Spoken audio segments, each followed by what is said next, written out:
We were in the market for a new planer, and we figured that for our small shop, a benchtop planer would probably be enough for us.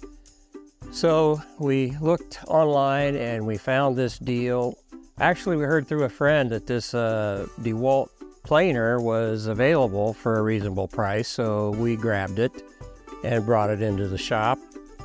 We've not yet tested it, we've not fired it up or anything, but we wanted to just kind of do an intro video on what we're seeing here and why you would need a planer. So what is a planer?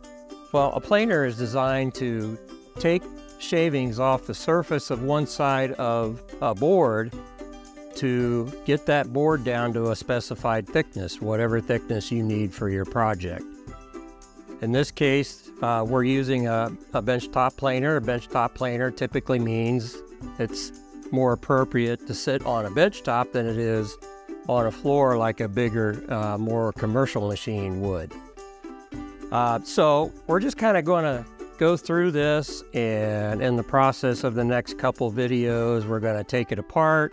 We're going to check the blades. We're going to make sure everything's good before we fire it up. So let's kind of go through the features of this particular planer. It's a DeWALT DW735. These have been around for years. As a matter of fact, it looks like, as far as I could tell, they go back to 2003. I don't know if they're really that old or not, but that's the copyright date on the manuals goes back to 2003.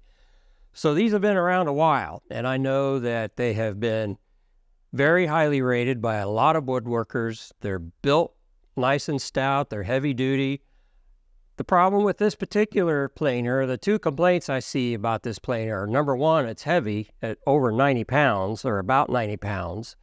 And the second thing is, if you buy it new, it can be pricey, but that's one of those things where I say you get what you pay for. So given the history and tradition of these particular planers, this particular model, I think we've got a good deal here. So we're going to get into it and find out.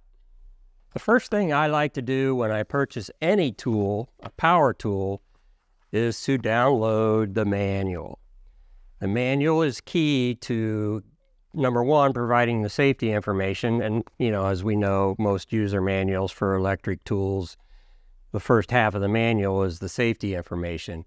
But it also tells you, gives you important facts about how to use the machine to get the best results from it, and also how to maintain the machine. And in this particular case, how to change the blades, for example.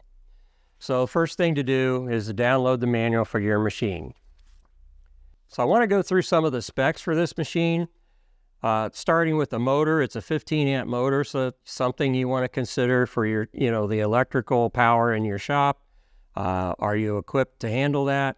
The maximum depth of cut on this particular model is 1/8 of an inch. One mistake I see a lot of woodworkers make when they first use a planer is they try to take off too much material at one time.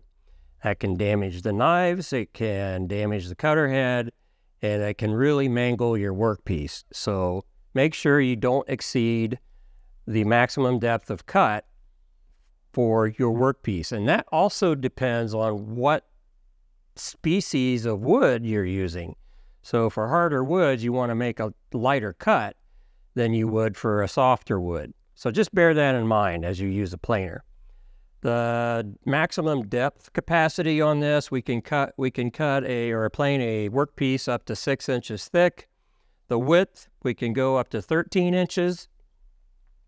Like I said, there are 3 blades, which means at the low speed, you're making 30,000 cuts per minute at 10,000 RPM.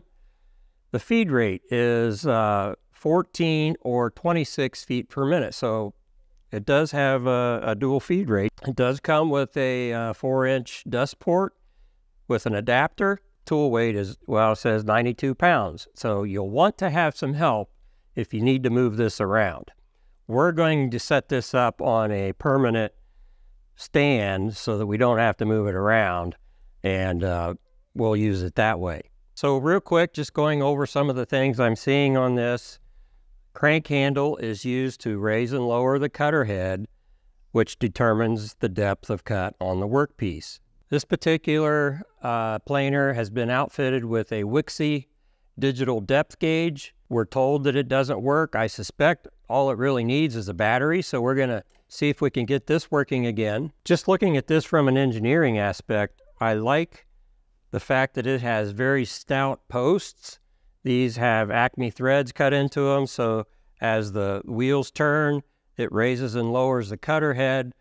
A lot of benchtop planers have posts that are spaced closer together, which means that the cutter head might have a tendency to twist and move a little bit, but this looks like it's been well designed. The planer usually comes with a T-wrench, which is used to remove the cover, which gives you access to the cutter blades, and also the same wrench is used to remove the blades and replace them, so that's handy as well. So if we look at the front of the planer, we've got our 2-speed switch, number 1 speed for finishing cuts at 179 cuts per inch, and if you're just roughing down a workpiece to a rough thickness, you use setting number 2, which is 96 cuts per inch.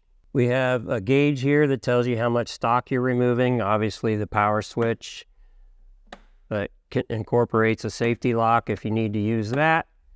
Like I mentioned, the depth gauge and the in-feed and out-feed tables. One unique feature about this particular planer is what they call a turret stop, which allows you to set it for a predetermined depth of cut so that you can thickness multiple workpieces to the same thickness without having to fuss around with making sure that cutter head's in the right position and right elevation to make the same cut. So we'll get into that, see how well that works.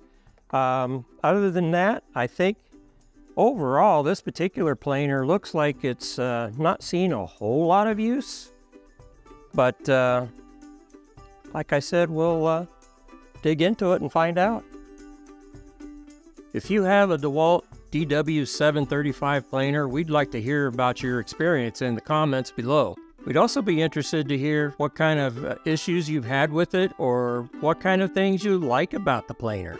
If you have any questions about how to use or maintain this planer that you'd like to see us answer in upcoming videos, please leave a comment.